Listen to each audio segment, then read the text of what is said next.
Okay, so we're going back to business idioms and we're going to start doing some more pronunciation. So we are on number 2. Go for it. You're going to read it. You're going to read the idiom. You're going to read the meaning. You're going to read the example. You're going to read it out, and then we're going to talk about the meaning, and I'm going to correct your pronunciation. Okay, for sure. Number 2, on a shoestring, meaning with very little money, on a very tight budget. Example, we lived on a shoestring for years before I got a good paying job. John traveled to Florida on a shoestring.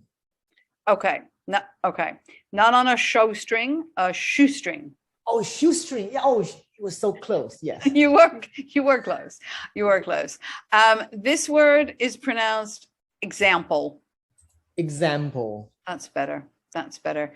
And yeah, your I, you have that tendency to do the I, like when you say dinner, you sometimes say dinner. You did the same thing with lived. You said lived, it's lived, like short I, lived. Oh, we lived. That's much better on a shoestring. On a shoestring. Okay. On a shoestring. And make sure you're saying the G sound at the end of it. So on a shoestring, you can hear the G. On a shoestring. Oh, on a shoestring. That's it. That was much better. That was much better. And how was my intonation? It wasn't bad. It actually wasn't bad. But you did a little bit of that going up and down in weird places. Let me do it for you and then try and repeat it, okay? We lived on a shoestring for years before I got a good paying job. John traveled to Florida on a shoestring. We lived on a shoestring for years before I got a good pay job. Before I got a good paying job. John traveled to Florida on a shoestring. Okay, the second sentence was actually better. That was good. The first one, I'm not sure what went on, because you kind of messed up on a shoestring and you did leaved again. Yeah. But the second sentence was good. You also did this weird intonation with the last bit. You did like, before I got a good paying job. It was that weird intonation that you do. I noticed why I just a little bit sharp my voice based on I was thinking how to pronounce the next word. That's why you were trying to think ahead. Okay. All right. We lived on a shoestring for years before I got, hang on. Wait, let me try that one again. We lived on a shoestring for years before I got a good paying job. We leave now. Okay, we leave. Not leaved. Not we leaved. This is what you're doing. You're doing this thing that makes the E sound. You're going, we leaved. It's remember short I, we lived. We lived on a shoestring for years before I got a good paying job. And John traveled to Florida on a shoestring. Okay, the second sentence is definitely better. You're still putting this very odd intonation on this clause here. Before I got a good paying job. Before I got, so your stress is on got. Before I got a good paying job. Before I got a good paying job. That's so much better. That sounds so much cleaner. Okay, we leave. No, not we leaved. Not we lived. Lived. Oh, we lived. We lived on a shoestring for years. For years. Before I got a good paying job. That was better. That was better. When you say, that was actually better. When you say for years, you don't want to say for years.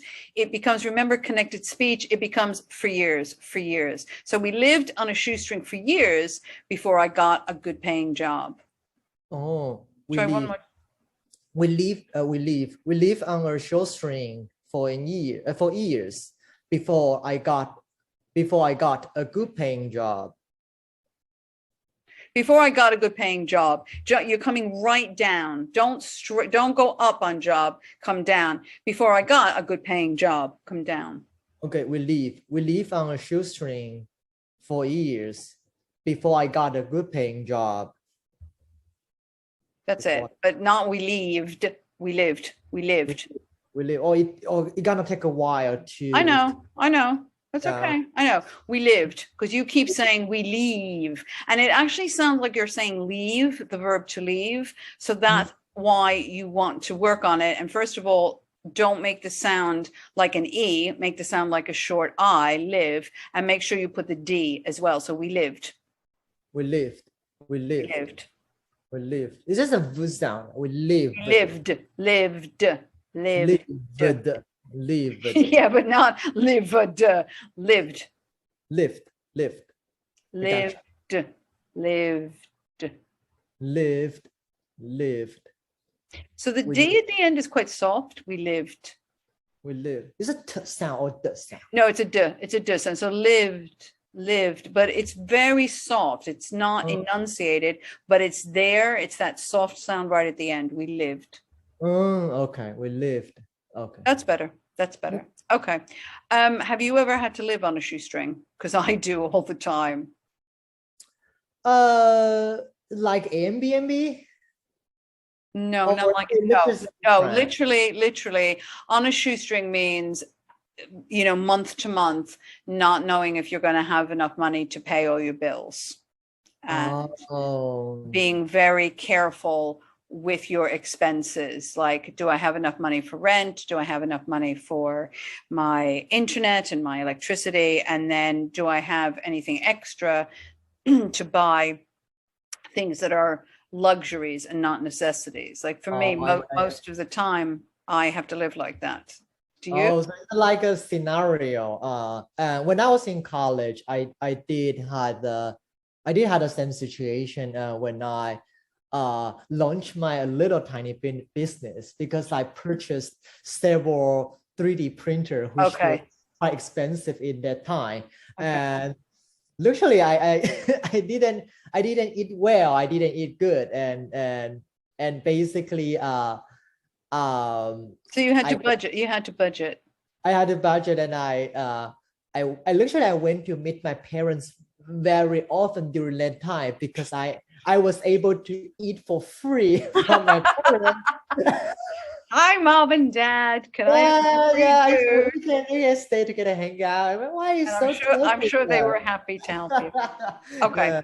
All right. So that's what on a shoestring means. Okay. All right. Okay. Very good. Okay. English Talk US, helping you learn English one day at a time.